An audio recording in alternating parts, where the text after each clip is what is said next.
No pienso mantener a un vago en esta casa. Esa fue la frase que mi propio hijo me gritó en medio del salón, con el dedo apuntándome a la cara delante de su mujer y de mi nieto de apenas 5 años. Yo estaba sentado en el sillón con la pierna un poco hinchada tras pasar la mañana en la consulta del médico. Volví agotado sin fuerzas, ni siquiera para comer, y así fue como me recibieron. Un vago. Eso tuvo el descaro de llamarme. A mí que le crié con el sudor de mi frente trabajando como una mula desde los 15 años. Ahora resulta que porque estoy jubilado y viviendo temporalmente en su casa, se cree con derecho a tratarme como si nunca hubiera hecho nada por él. Como si no tuviera historia, como si no hubiera cargado yo con todo cuando era pequeño. Lo que él no sabe es que ese vago del que habla es el dueño de la empresa en la que él mismo trabaja. Me llamo Esteban. Tengo 73 años. Soy de un pueblo pequeño de la meseta castellana. Hijo de albañil, nieto de agricultor. Hombre de pocas palabras y de mucho trabajo. He sido dependiente de tienda, montador de bicicletas, ayudante de camionero, vendedor de recambios. Hasta que rondando los 40, después de que me despidieran injustamente, decidí abrir mi propio taller. Un taller humilde solo para reparar motores. Después aquello dejó de ser solo un taller y se convirtió en una tienda. Más tarde llegaron los contratos con empresas, y un día me encontré siendo proveedor de maquinaria agrícola. Fue entonces cuando todo despegó de verdad. Nunca he sido un hombre de lujos ni de presumir. Siempre con mi camisa sencilla, mis vaqueros y mis botas. Pero lo cierto es que el nombre detrás de aquella gran empresa que todo el pueblo conoce, Miller Maquinaria, era el mío. Cuando mi mujer falleció hace 3 años, confieso que mi mundo se vino abajo. 38 años de matrimonio no se borran de la noche a la mañana. La casa se volvió demasiado grande, demasiado silenciosa. Fue entonces cuando mi hijo Julián me invitó a pasar unos meses con él. Me dijo que quería tenerme cerca. Su mujer Carmen no parecía muy entusiasmada con la idea, pero acepté. Pensé que me haría bien estar cerca de mi nieto, volver a escuchar risas en la casa. Pero desde el primer día que puse un pie allí, sentí que me había convertido en un estorbo. La comida parecía racionada, la luz vigilada, y las miradas llenas de impaciencia. Yo me refugiaba en mi rincón sin hacer ruido. No quería molestar. Llevaba al niño al colegio, hacía la compra, incluso lavaba el coche de Julián de vez en cuando. Pero nada era suficiente. Bastó con que un día me quedara en la cama un poco más de la cuenta, porque la pierna me dolía, para que él soltara aquella frase: «No pienso mantener a un vago en esta casa». Lo miré con calma. No grité. No me levanté. Solo le pregunté: «¿Un vago?» Yo se burló mirándome desde arriba con esa arrogancia de quien cree que está por encima de todos, como si el mundo girase a su alrededor. Como si hubiera olvidado que todo lo que tiene lo sembré yo. «Estás jubilado. No trabajas. Solo te sientas ahí y aún esperas que te mantengamos», escupió con veneno. Carmen a su lado solo asintió con la cabeza como si estuviera de acuerdo. Y lo peor de todo, mi nieto estaba en la esquina escuchando en silencio toda aquella escena. Eso me dolió más que cualquier insulto. Aquella noche no pegué ojo. Me quedé mirando el techo de la habitación de invitados con el pecho oprimido. Recordé cuando Julián era un crío. Las veces que cogí un autobús durante 3 horas para comprarle su regalo de cumpleaños. Las veces que me salté comidas para poder pagarle el colegio. Recordé los pantalones nuevos que estrenó en su graduación, los mismos que yo pagué a plazos. Y ahora resulta que era el vago solo porque envejecí. Solo porque ya había dado todo lo que podía dar. Solo porque ahora necesitaba un poco de cuidado. Pero él no lo sabía. No sabía que incluso jubilado yo seguía siendo el nombre detrás de la empresa donde trabajaba. Creía que Miller Maquinaria estaba en manos del director general y que yo ya no pintaba nada. Y eso era precisamente lo que yo había dejado que todos pensaran. Nunca fui de presumir. Siempre fui de observar. Y aquel desprecio, aquella frase, aquella mirada, encendieron un fuego dentro de mí. Una llama vieja, pensé que ya se había apagado. Pero no seguía ahí viva, silenciosa, esperando el momento adecuado. A la mañana siguiente me levanté temprano. Me puse una camisa limpia, mis zapatos negros de vestir, me peiné con cuidado como solía hacer para las reuniones importantes. Y salí. No dije nada a nadie. Tomé un taxi hasta la sede de Miller Maquinaria. Entré por la puerta trasera como siempre lo había hecho. Saludé a la recepcionista, que me reconoció de inmediato, y fui directo al departamento legal. Llamé al contable. Pedí cita con el abogado. Me senté con el director general. Solicité todos los informes contratos y el expediente laboral de Julián Miller, mi hijo. Quería saberlo todo, cuánto tiempo llevaba allí, cómo se comportaba, si había advertencias en su historial. Y lo que vi me obligó a respirar hondo. Retrasos frecuentes, uso indebido del coche de empresa, desvío de pequeñas piezas, quejas de clientes, y para colmo una actitud arrogante con sus compañeros. Eso era él dentro de la firma un problema. Pero nadie decía nada porque pensaban que yo lo protegía por ser mi hijo, que yo le encubría. Lo que no sabían era que nunca fui de hacer la vista gorda. Aquella noche regresé a casa. Cenamos en silencio. Carmen me miró con ese mismo desprecio de siempre. Julián ni siquiera me saludó. Y yo simplemente esperé, porque cuando llega la verdad no grita, no necesita explicarse, se presenta, y cuando lo hace quien tiene que entender, entiende. Al día siguiente todo iba a cambiar, y yo no iba a alzar la voz ni a golpear la mesa.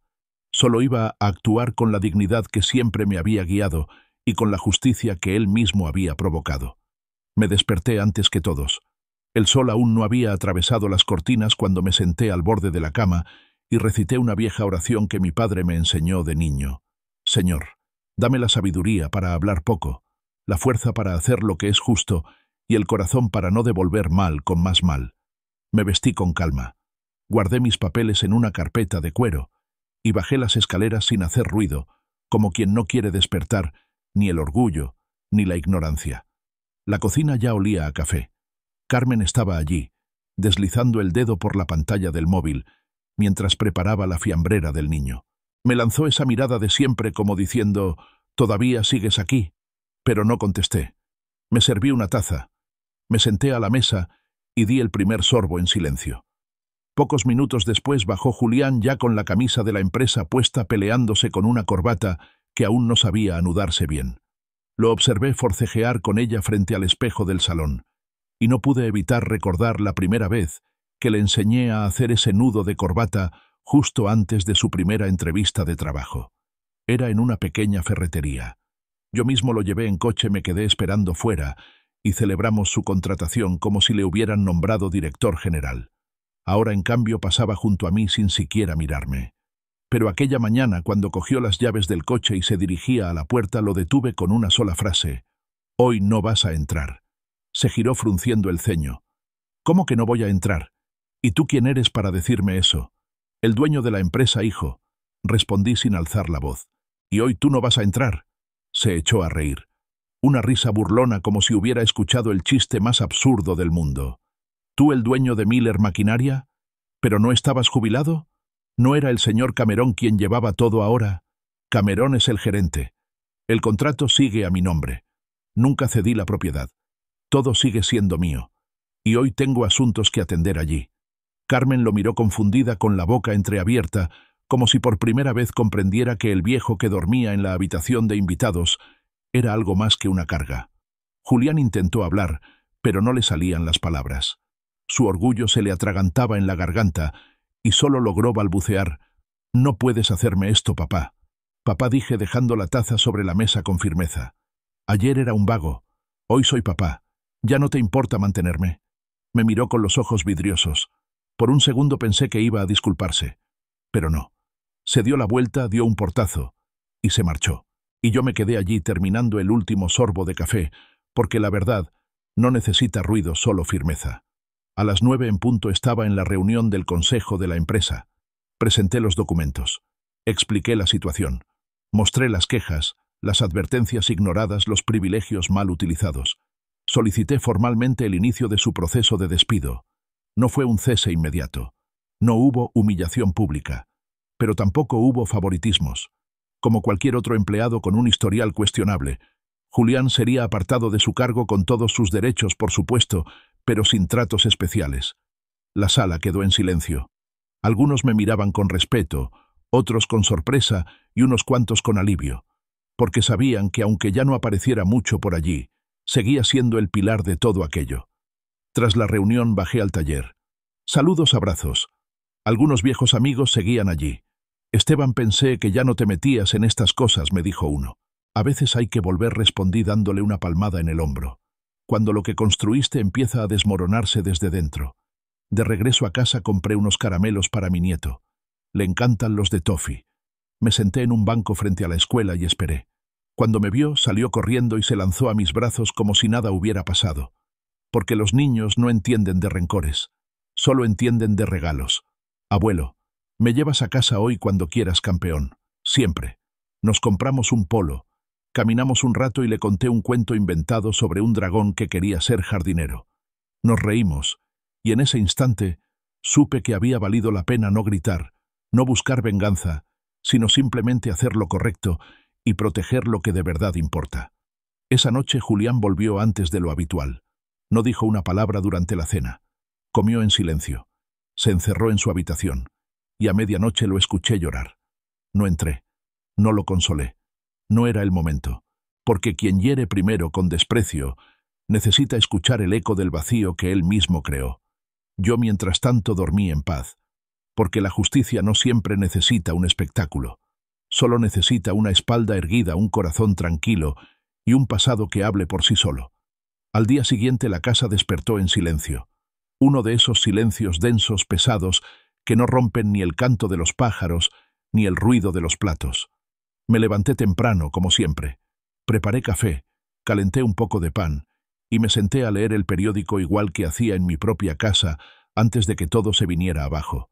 Nadie bajó durante horas. Carmen no salió de su cuarto. Julián tampoco. El primero en aparecer fue el pequeño arrastrando su mochilita y frotándose los ojos con la mano. Me abrazó sin decir nada y se sentó a mi lado como si fuese lo más normal del mundo. Para él, yo seguía siendo su abuelo. No importaba lo que hicieran los adultos. Pero algo había cambiado en esa casa. Lo sentía en el aire. A las 10 bajó Julián. Lento, pálido, con los ojos enrojecidos.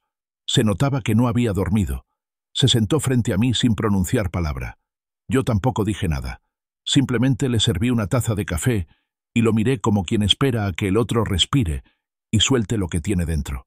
Tardó, pero al fin lo dijo casi en un susurro. He recibido la notificación del departamento legal. Asentí sin apartar la vista del periódico. Lo sé. Pensé que me ibas a dar una oportunidad. A mí, tu hijo. Bajé el periódico y lo miré. No con rabia, no con rencor. Lo miré con los ojos de un padre que todavía quiere pero que ya no puede ignorar. Hijo, las oportunidades no se piden después de haber desperdiciado tantas. Se construyen. Y tú tuviste muchas. No solo en la empresa, también aquí en esta casa.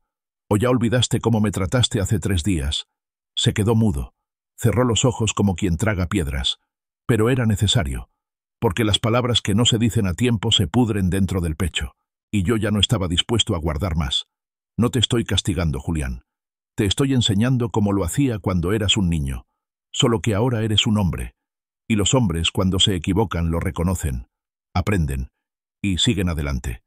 Se levantó sin terminar el café y volvió a encerrarse en su habitación. Yo regresé a sentarme junto a mi nieto que dibujaba tranquilo en la mesa con unos lápices de colores. Le pregunté qué estaba dibujando y me respondió un dibujo de los dos en una nave espacial. Y entonces lo comprendí. No importaba cuántas veces la vida me derribara. Mientras ese niño me viera como su héroe, yo no tenía derecho a rendirme. Ese mismo día recibí una llamada del gerente de la empresa. Me pidió una reunión urgente. Al parecer Julián había ido allí para exigir que todo se cancelara. Amenazó con abogados con acudir a la prensa con difamar a la familia. Un acto desesperado, infantil y humillante. Pero no me sorprendió. Cuando alguien pierde el respeto por sí mismo, empieza a romper todo lo que le rodea. Volví a la empresa esa misma tarde. Esta vez no entré por la puerta trasera. Fui directo a recepción. Saludé a todos con la cabeza en alto. Algunos me aplaudieron, otros se acercaron a abrazarme. Esteban Miller había vuelto. Y no por venganza, sino por respeto a mi historia, a mi apellido, a lo que construí con estas manos. Pedí al departamento legal que formalizara la separación de Julián. Pero fui más allá. Les ordené una auditoría completa de su gestión. No para hundirlo, sino para que aprendiera. Para que entendiera que los errores tienen consecuencias y que da igual llevar mi sangre, lo que importa es cómo te comportas. Aquella noche al regresar me encontré a Carmen en la cocina. Estaba haciendo arroz. Me miró pero no dijo nada. Yo tampoco. Solo pregunté por el niño. Estaba en su cuarto viendo dibujos animados. Fui a desearle buenas noches. Le di un beso en la frente y le dije, Mañana no voy a estar en casa. Tengo que ocuparme de algo. ¿A dónde vas, abuelo? A poner en orden algunas cosas que descuidé pero que aún pueden arreglarse. Porque puedes perdonar muchas cosas, pero hay algo que nunca debes permitir: perder el respeto por ti mismo. Y eso, hijo, es lo que he venido a recuperar. A la mañana siguiente salí temprano antes de que el sol terminara de desperezarse sobre los tejados. No dejé una nota. No avisé a nadie. Simplemente abrí y cerré la puerta con cuidado. Como quien sabe que hay verdades que no se anuncian, solo se viven. Caminé unas calles hasta la parada del autobús, como en mis años jóvenes. Aunque ese día tenía un coche disponible en la empresa, quise sentir el suelo bajo mis pies, ver las caras del pueblo, notar el aire de la mañana que se cuela por la camisa y te recuerda que sigues vivo. La ciudad seguía siendo la misma en muchos aspectos. Los puestos de comida humeando en las esquinas, el panadero con la cesta bajo el brazo y los niños con las mochilas corriendo porque llegaban tarde al colegio. Pero algo en mi interior ya no era igual. Ese día Esteban Miller no salía a defender un apellido. Salía a reconstruir el respeto que su propio hijo había intentado pisotear. Llegué a la empresa a las 8:15. Saludé a todos con una leve sonrisa, sin discursos ni explicaciones. Me dirigí a la oficina principal, donde el contable ya me esperaba con los resultados preliminares de la auditoría. Estuve con él más de una hora. Revisamos transacciones, transferencias, gastos no autorizados y pequeñas compras personales hechas con cuentas de la empresa. Nada escandaloso, pero suficiente para confirmar lo que ya sospechaba: Julián había usado su privilegio como escudo. No robó millones, pero se aprovechó porque creía que era intocable. Ese tipo de cosas que no arruinan una compañía, pero sí corrompen su alma.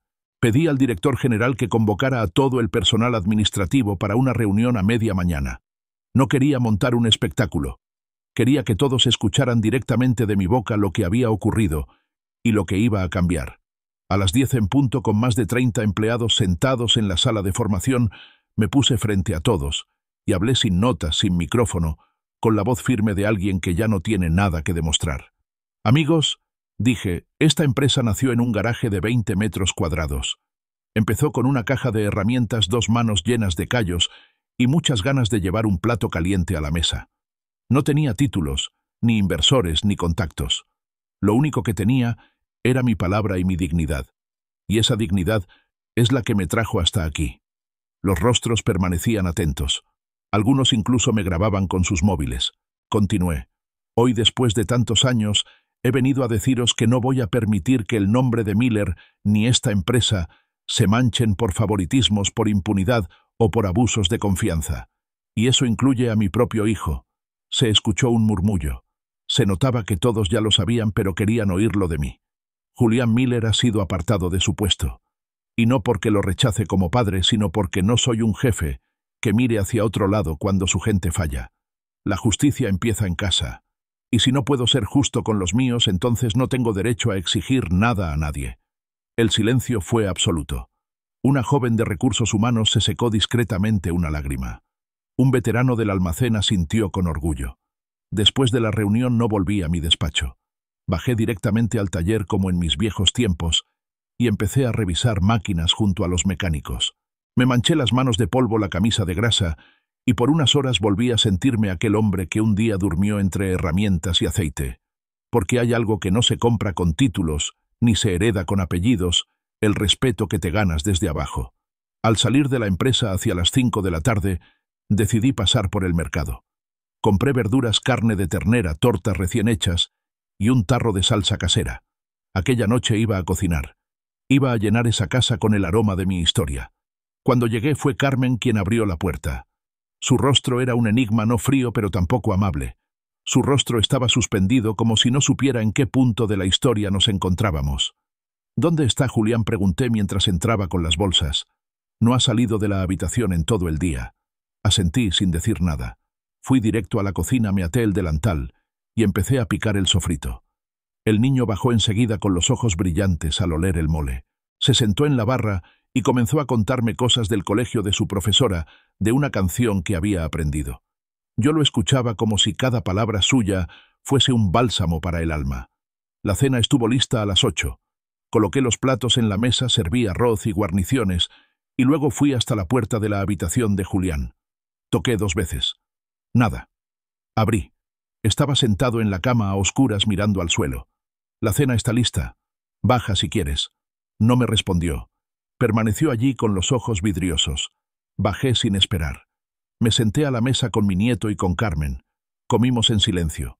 Cada bocado cargaba con el peso de los años, con el sabor de las reconciliaciones no dichas que flotaban en el aire. Julián no bajó. Al terminar de fregar los platos me serví un trago de mezcal y salí al patio. El cielo estaba despejado. Las estrellas colgaban como promesas. Me senté en el viejo banco de madera y cerré los ojos. Pensé en mi padre, en mi madre, en cómo me criaron con tan poco y al mismo tiempo con tanto coraje, en cómo me enseñaron que ser hombre no consiste en gritar ni en imponer, sino en sostenerse, en cumplir la palabra dada, en mirar a la gente a los ojos sin apartar la mirada. Pensé en Julián y en cómo se puede amar profundamente a alguien sin aprobar lo que hace, y en cómo a veces amar de verdad es dejar que caiga. No sé cuánto tiempo estuve allí fuera, pero en algún momento escuché la puerta abrirse detrás de mí. Pasos lentos, y luego su voz baja y rota: «Papá». No dije nada, solo giré la cabeza. Hice un hueco en el banco. Se sentó. No me miró. No sé en qué momento me convertí en ese hombre que te gritó lo que te gritó. Silencio. No tienes que perdonarme. Solo quería que supieras que lo sé. Volví la mirada al cielo y respondí con voz suave: «El respeto no se exige, Julián. Se gana. Y tú todavía tienes tiempo de recuperarlo. No conmigo, contigo mismo». No hubo abrazo ni lágrimas compartidas. Solo dos hombres sentados bajo el cielo, uno viejo, otro roto, y entre ellos la dignidad como puente. Al día siguiente la casa despertó tranquila. No esa calma tensa de los días anteriores, sino una calma más parecida a un suspiro, como si las paredes hubieran exhalado juntas tras una larga tormenta. Carmen ya no tenía esa dureza en el rostro, aunque tampoco mostraba calidez. Simplemente se movía con más respeto. No por miedo, sino por algo más fuerte: la vergüenza. Y Julián se había marchado temprano sin decir palabra, dejando su taza de café servida y fría sobre la mesa. No sabía a dónde había ido ni pregunté, porque a veces los hijos también necesitan perderse solos un tiempo para encontrar lo bueno que aún guardan dentro. Hay batallas que un padre no puede luchar por ellos. Me quedé en casa con mi nieto. Le ayudé con unos deberes. Calentamos pan dulce con mantequilla y jugamos a los astronautas con una caja vieja que encontré en el patio. En ese momento, mientras él reía con la cara pintada de ceras de colores, comprendí que todo lo que había hecho, cada decisión, cada palabra firme, cada límite puesto, no era por venganza. Era por él, para que viera que su abuelo no era un hombre débil ni un mueble viejo en el salón, sino alguien que sabía cuándo hablar y cuándo poner orden. Porque aunque el mundo te arrincone, lo que enseñas con tu ejemplo permanece. Al mediodía recibí una llamada del director general. Me informó de que Julián había pasado por la empresa para presentar su carta de renuncia definitiva. No se quejó, no montó un espectáculo, solo pidió que el proceso fuera limpio, sin menciones públicas. Escuché en silencio, colgué el teléfono y volví a sentarme en el banco del patio con la taza de café caliente entre las manos. Cerré los ojos porque entonces entendí que a veces cuando no cedes al impulso de gritar, el otro por fin puede escucharse a sí mismo. Aquella tarde, mientras los tres preparábamos la cena, Carmen picando cebollas, yo removiendo las alubias, el niño poniendo la mesa, todo se sentía distinto. No era felicidad aún, pero sí un terreno en construcción. Julián llegó a las 8. Su rostro estaba cansado, sus manos manchadas de grasa. Me recordó a mí mismo cuando empezaba. Se quitó los zapatos en la entrada y saludó primero al niño. Luego me miró. No dijo nada. Solo me mostró un papel doblado, un currículum. Había ido a solicitar trabajo en un taller mecánico del barrio. Iba a empezar desde cero. Lo leí sin pronunciar palabra. Le devolví el papel y le di una palmada en el hombro. No porque lo hubiera perdonado, sino porque lo entendí. Porque a veces no hacen falta aplausos ni discursos, solo la oportunidad de hacer las cosas de otra manera. Carmen lo observaba de reojo como si aún no supiera si creerle. Pero yo ya no esperaba nada. Porque la dignidad no se exige, se vive. Y ahora le tocaba a él decidir cómo recorrer su camino. Los días siguientes fueron tranquilos. Mi nieto y yo retomamos nuestras caminatas al parque. Pasamos por la panadería del señor Navas, donde me ofrecieron pan gratis al enterarse de quién era yo. Y en el barrio muchos me saludaban con más respeto, como si por fin vieran al hombre firme que nunca dejé de ser, y no al viejo cómodo que vivía a costa de su hijo. Las cosas cambian cuando te pones de pie por ti mismo. Una tarde, mientras mirábamos la puesta de sol desde la azotea, el niño me preguntó: «Abuelo, ¿por qué papá estaba enfadado contigo?». Pensé bien la respuesta. No quería hablar mal de su padre. No quería poner sobre sus hombros un peso que no le correspondía. A veces los adultos olvidan de dónde vienen, y cuando lo olvidas te pierdes por dentro. Pero cuando vuelves a encontrarte, puedes empezar de nuevo. «¿Tú también te perdiste, abuelo?», me preguntó. Muchas veces respondí, pero aprendí a encontrarme en lo que de verdad importa, en el trabajo, en mi palabra y en la familia que no se rinde. Me abrazó con fuerza, como si hubiera entendido, como si esas palabras fueran un escudo que le acompañaría muchos años. Unos días después recibí una visita inesperada. Era el señor Camerón, mi viejo socio. Llevaba un sobre en la mano y una sonrisa en los ojos. «Esteban», me dijo, «sé que dijiste que no querías volver, pero después de lo que pasó, muchos aquí pensamos que deberías regresar. No como gerente, sino como consejero, como una voz firme, como lo que siempre has sido». Abrí el sobre, una invitación formal para formar parte del nuevo consejo asesor de Miller Maquinaria, con un pequeño sueldo simbólico y mucho respeto detrás. Lo miré y sonreí. «No quiero estar aquí todos los días, pero puedo ayudar a que todo siga por el camino correcto. Contad conmigo». Ese mismo día volví a mi antiguo escritorio, limpio, intacto, con la placa de fundador aún brillando. Me senté, pasé la mano por la madera y respiré hondo. Porque cuando siembras dignidad, la cosecha llega. No siempre con flores, pero sí con raíces. Desde que regresé a aquella vieja oficina, la vida empezó a tomar un ritmo distinto. Ya no era como antes, claro. Ya no llegaba a las 7 ni me quedaba hasta la noche. Ahora iba cuando sentía que era necesario. Hablaba con los gerentes, revisaba algunas decisiones y sobre todo escuchaba. Porque después de tantos años en silencio, entendí que a veces la mejor manera de cambiar las cosas no es dando órdenes, sino prestando oído. Los jóvenes que ahora dirigían la empresa tenían ideas, entusiasmo, pero también ansiedad, esas ganas de hacerlo todo deprisa. Y ahí estaba yo, como un viejo faro en la costa, recordándoles que no hay nada más moderno que el sentido común. Me recibían con respeto, pedían mi opinión, y poco a poco, sin alboroto, volví a convertirme en una parte viva de Miller Maquinaria. No como jefe, sino como raíz. En casa las cosas también habían tomado otro color. Julián seguía trabajando en el taller del barrio. Ganaba menos de la mitad de lo que solía, pero volvía a casa más cansado y más humano. No hablábamos del pasado, y yo no le preguntaba nada sobre su nuevo trabajo, pero notaba que empezaba a comprender el peso de lo que se construye desde abajo. Carmen, por su parte, se había vuelto más callada, menos altiva. Ya no se quejaba de mi presencia, ni parecía incómoda cuando pasaba por el salón o preparaba algo en la cocina. No éramos amigos, pero la tensión que antes se podía cortar con un cuchillo ya era solo un recuerdo. Y el niño, él seguía siendo mi ancla. Me esperaba con dibujos, historias, preguntas curiosas. Me hacía sentir vivo, necesario. Y eso a mis 73 años valía más que cualquier homenaje. Una tarde, mientras limpiaba una vieja caja de herramientas en el patio, encontré una foto arrugada de Julián cuando tenía 8 años. Estaba sentado en mi regazo, sonriendo, con las manos llenas de grasa. Era el día en que le enseñé a cambiar el filtro de aceite del coche. Lo recuerdo como si fuera ayer. Corrió emocionado a contarle a su madre que ya sabía arreglar motores como papá. Me quedé sentado con la foto en las manos y me pregunté en qué momento se había perdido aquella conexión. No es que quisiera volver al pasado, ya no. Pero a veces duele no saber en qué recodo del camino un hijo deja de admirar a su padre y empieza a verlo como una carga. Quizá sea inevitable. Quizá todos pasemos por eso, o quizá simplemente dejamos de hablarnos a tiempo. Esa misma noche, mientras los tres cenábamos en la mesa, el niño soltó de pronto que en el colegio le habían preguntado a qué se dedicaban sus abuelos, y que él había respondido que yo era el jefe de todos los que arreglan máquinas grandes. Julián bajó la cabeza.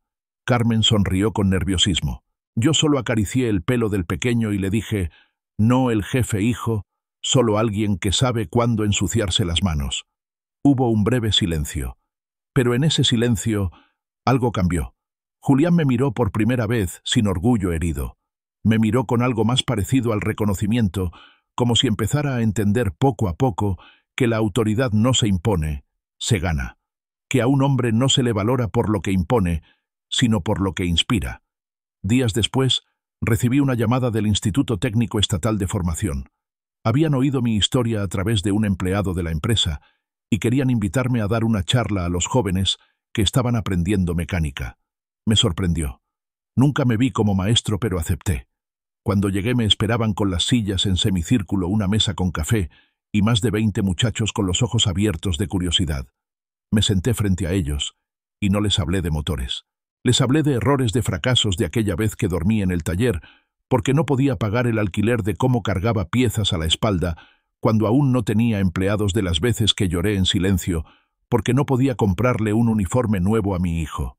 Les dije que muchas veces me sentí solo, inútil, invisible, hasta que entendí que ser hombre no consiste en aguantarlo todo, sino en saber cuándo alzar la voz. Al final, uno de ellos me preguntó ¿qué era lo más duro de envejecer? Y respondí: ver cómo tu propio hijo olvida quién fuiste y tener que recordárselo sin destruirlo.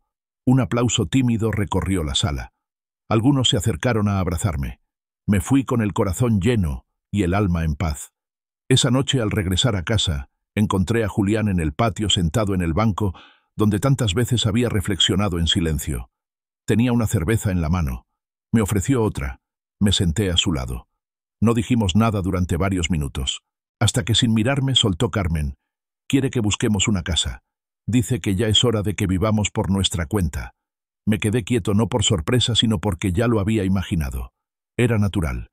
El ciclo se estaba cerrando. Me parece bien, le dije. Una familia necesita su propio espacio. Yo no estoy aquí para ser una carga. Solo vine a acompañaros un tramo del camino. No solo viniste, respondió él. Te llamamos, y viniste con el corazón abierto. Los que fallamos fuimos nosotros. Por fin lo miré, y en sus ojos vi algo que ya no esperaba: humildad. No de debilidad, sino de quien ha cruzado un desierto y vuelve con las manos vacías, pero con el alma más ligera. No me debes nada, Julián. Solo haz lo mejor con tu hijo. Asegúrate de que él nunca tenga que recordarte quién fuiste. Nos quedamos allí mirando cómo el cielo pasaba del azul al negro, con las primeras estrellas titilando sobre la ciudad.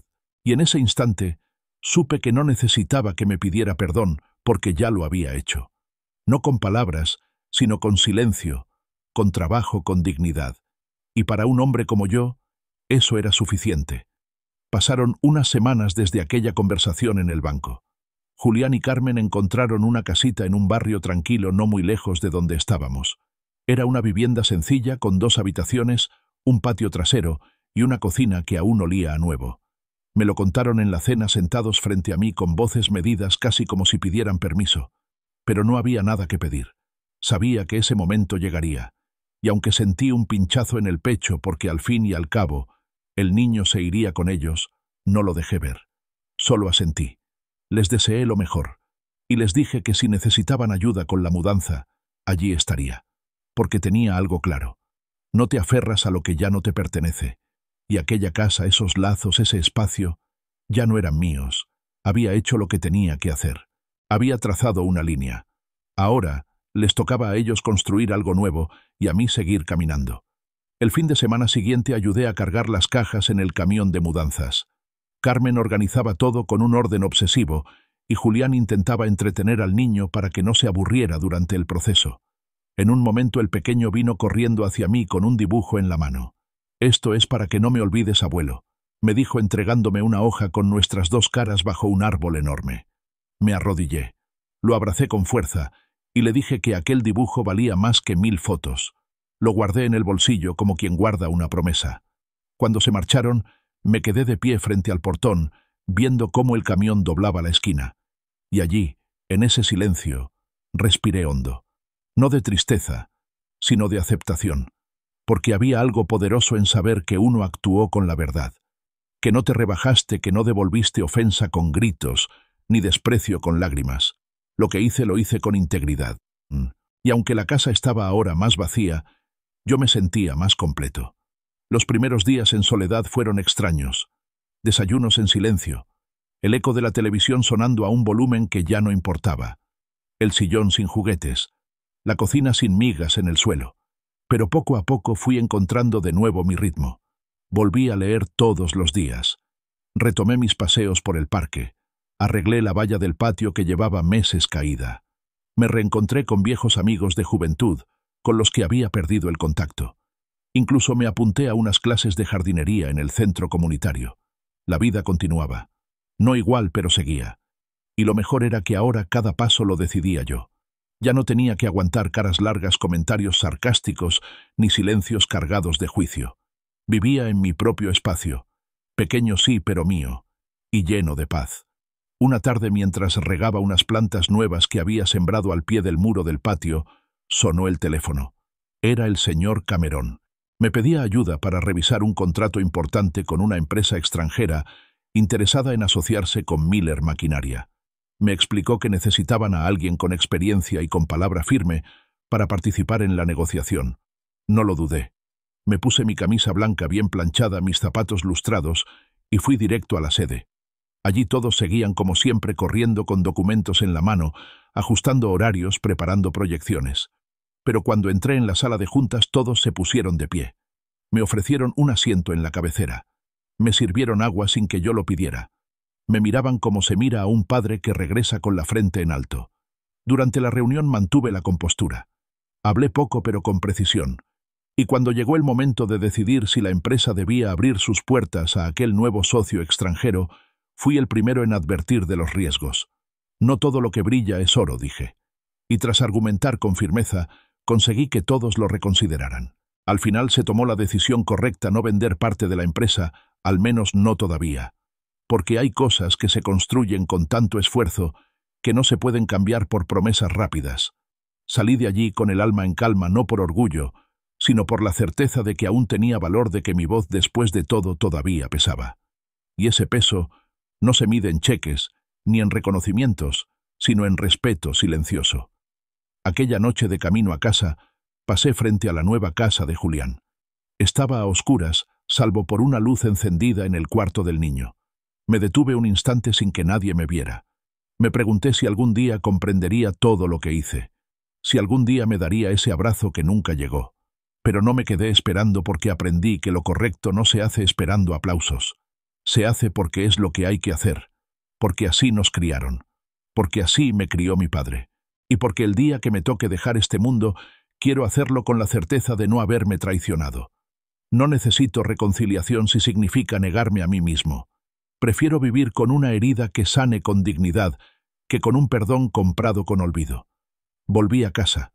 Preparé un té de canela y me senté en el banco del patio a mirar las estrellas. Pensé en tantas cosas, en los años perdidos, en las palabras que nunca se dijeron, en las veces que quise gritar, y no lo hice, en los silencios que pesaron más que cualquier discurso. Y allí, entre la brisa nocturna y el murmullo lejano de los coches, confirmé algo: uno nunca deja de ser padre. Pero también aprende a sostenerse sobre sus propios pies, a forjar sus propios caminos, a decir: aquí está el límite, no por rabia, sino por amor propio. Porque al final el respeto que permites que otros te arrebaten es el más difícil de recuperar. Los días que siguieron fueron de una paz extraña, como si todo a mi alrededor hubiera decidido por fin colocarse en su sitio. Me despertaba con la luz entrando por las cortinas, sin gritos, sin pasos apresurados, sin ecos de discusiones a medias en la cocina. Solo el canto de los pájaros afuera y el silbido suave del hervidor sobre la estufa. Preparaba mi café con calma. Me sentaba a la mesa frente a la ventana y observaba cómo el cielo cambiaba de color mientras daba el primer sorbo. En esos momentos me descubrí agradecido por cosas que antes ni notaba: el silencio, el olor a pan tostado, el zumbido de las abejas en el jardín. No necesitaba más, porque después de tanto había comprendido que vivir en paz no es estar rodeado de gente, sino estar rodeado de respeto.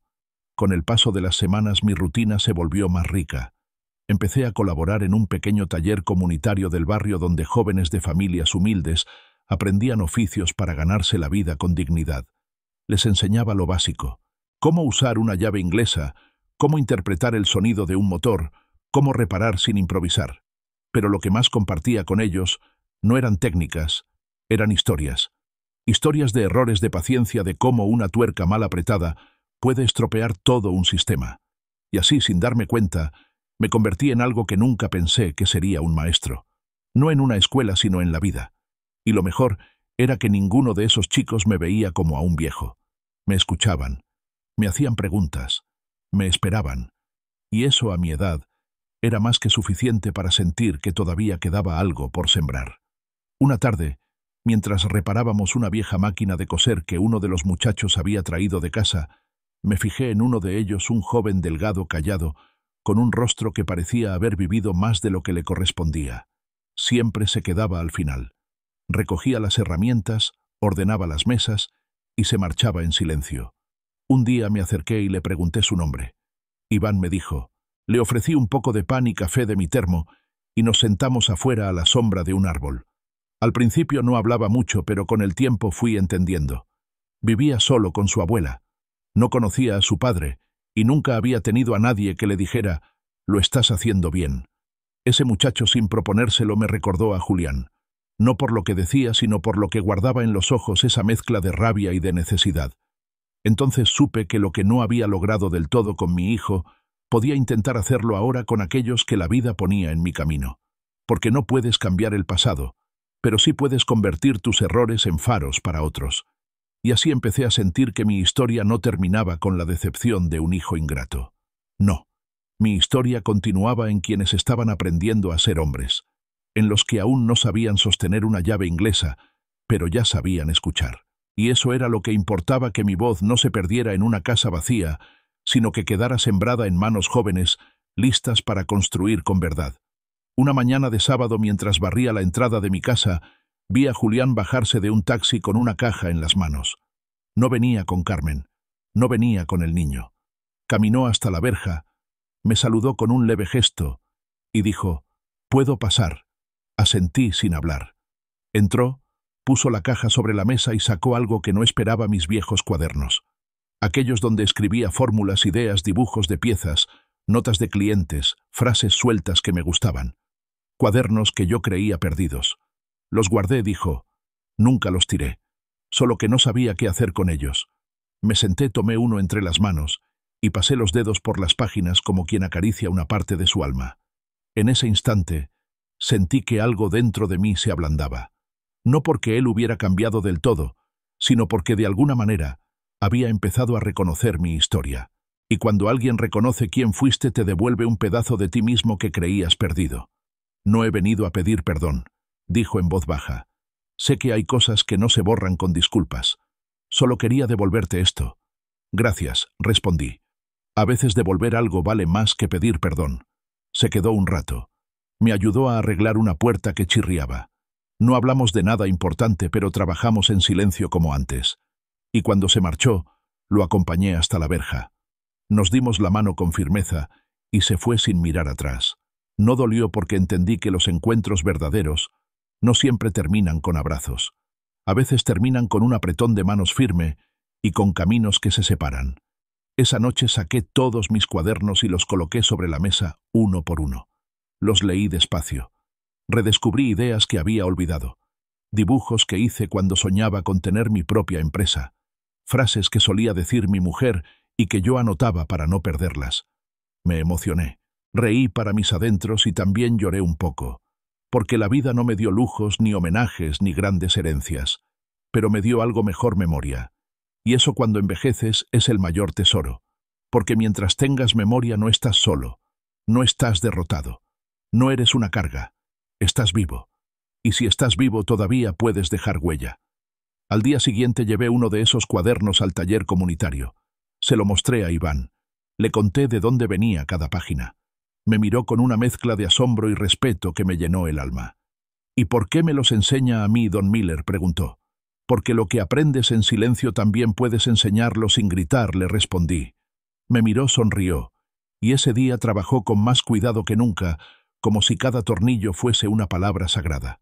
Y allí supe sin la menor duda que mi legado ya no dependía de que Julián me entendiera o no.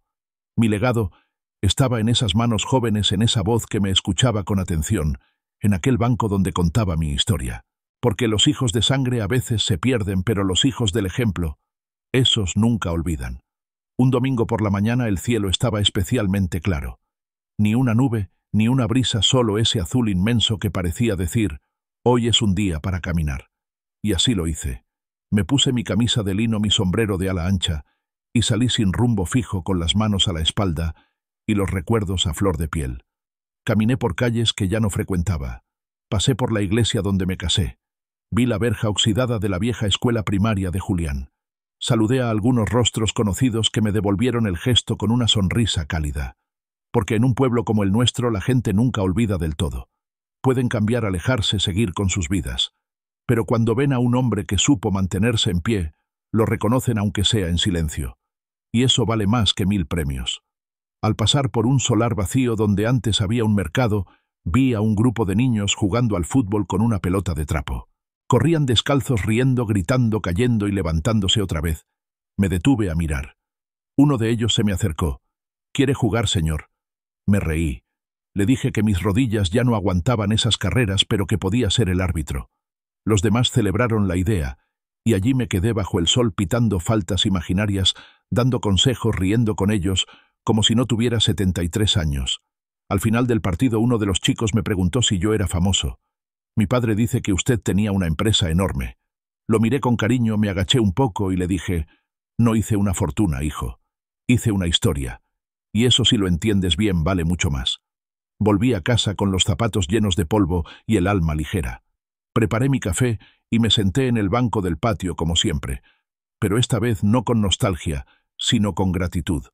Me di cuenta de que todo lo que había sembrado, mi manera de trabajar, de hablar, de tratar a los demás, estaba dando fruto. No en dinero, no en títulos, sino en algo mucho más profundo: respeto.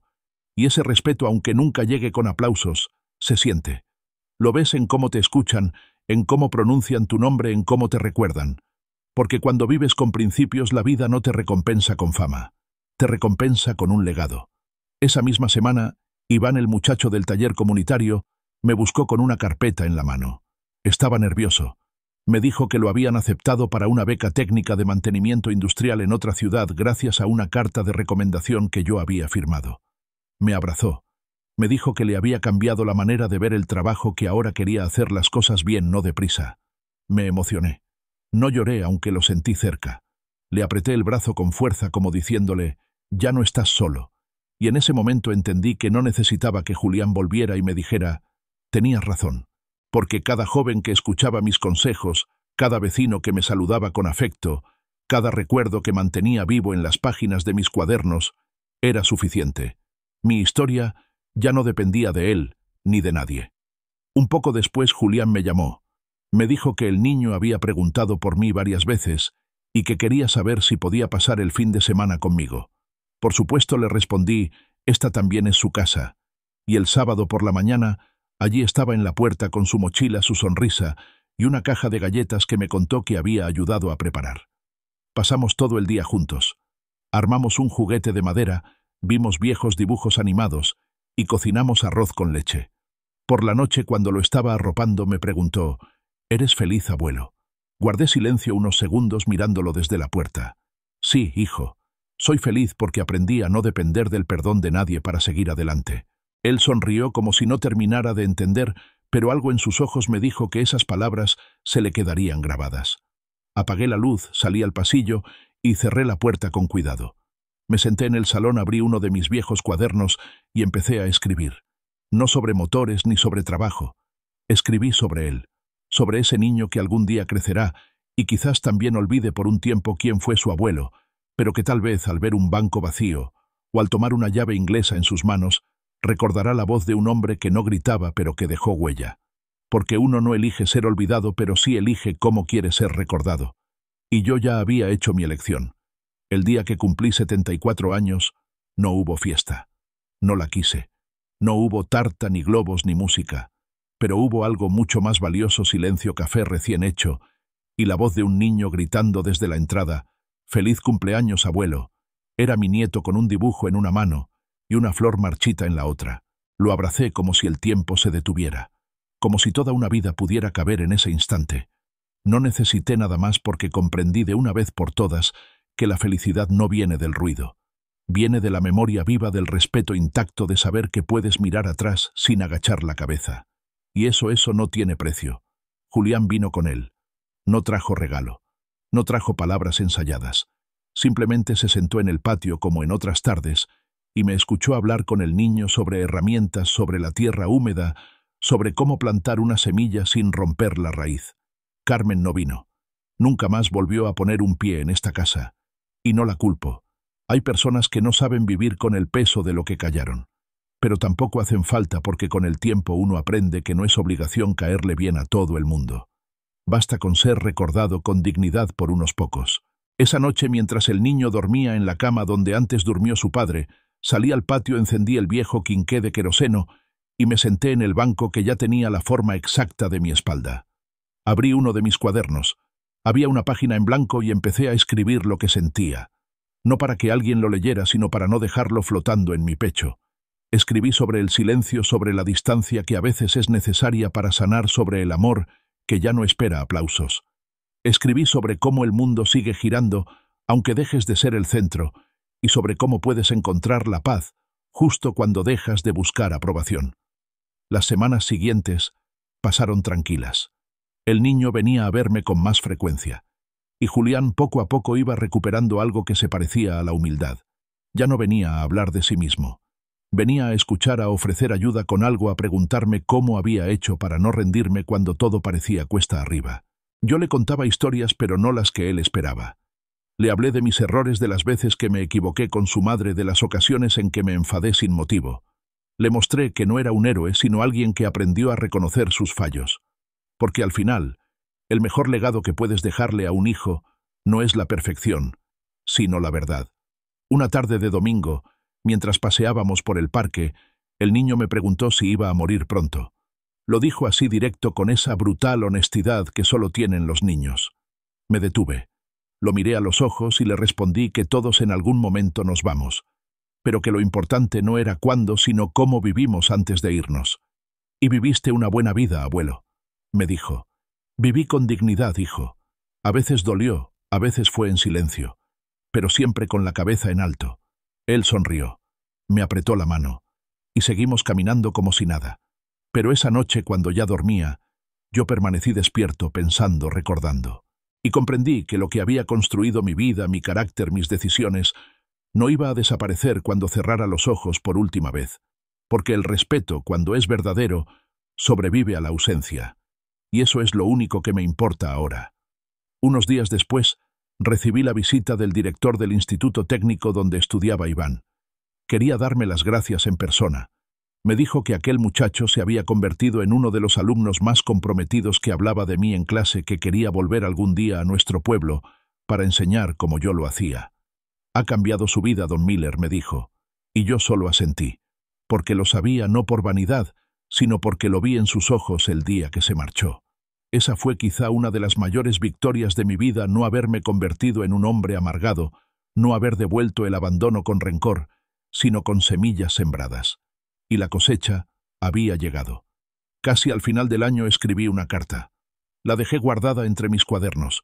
Era para mi nieto, no para que la leyera ahora, sino cuando yo ya no estuviera. En ella le conté quién fui, qué hice, qué me dolió y qué aprendí. Le hablé de su padre sin rencor. Y solo le pedí una cosa: que nunca dejara que nadie le dijera que su abuelo fue un viejo inútil. Porque incluso cuando el mundo me arrinconó, nunca dejé de mantenerme en pie. Una mañana, mientras tomaba café en el banco del patio con los pies descalzos sobre la tierra, sentí algo dentro de mí, como una certeza. No sé cómo explicarlo. Era como si mi alma me dijera: «¿Estás listo? No para morir, sino para descansar de todo lo que cargaste en silencio». Respiré hondo, cerré los ojos y sonreí, porque entendí que todo había valido la pena. Cada lágrima, cada sacrificio, cada no dicho a tiempo. Porque gracias a todo eso, hoy puedo decir que viví como quise, que no me rendí, que no traicioné mi historia. Y si algún día me buscan, no me busquen en una lápida. Búsquenme en un taller donde un joven escuche con atención, en un viejo cuaderno lleno de ideas, en un banco desgastado por el tiempo. Búsquenme en la memoria de quienes todavía creen que ser un hombre es no olvidar jamás de dónde vienes. Y por eso te lo digo, hijo, nunca es tarde para volver a empezar. Nunca es tarde para decir basta, para levantarte, para mirar al mundo y decir: «Aquí estoy», con dignidad. Ahora dime tú, ¿qué harías si la vida te empujara como me empujó a mí? ¿Te rendirías o te alzarías como lo hice yo? Escríbeme aquí, cuéntame tu historia y dime también desde qué rincón del mundo me estás escuchando.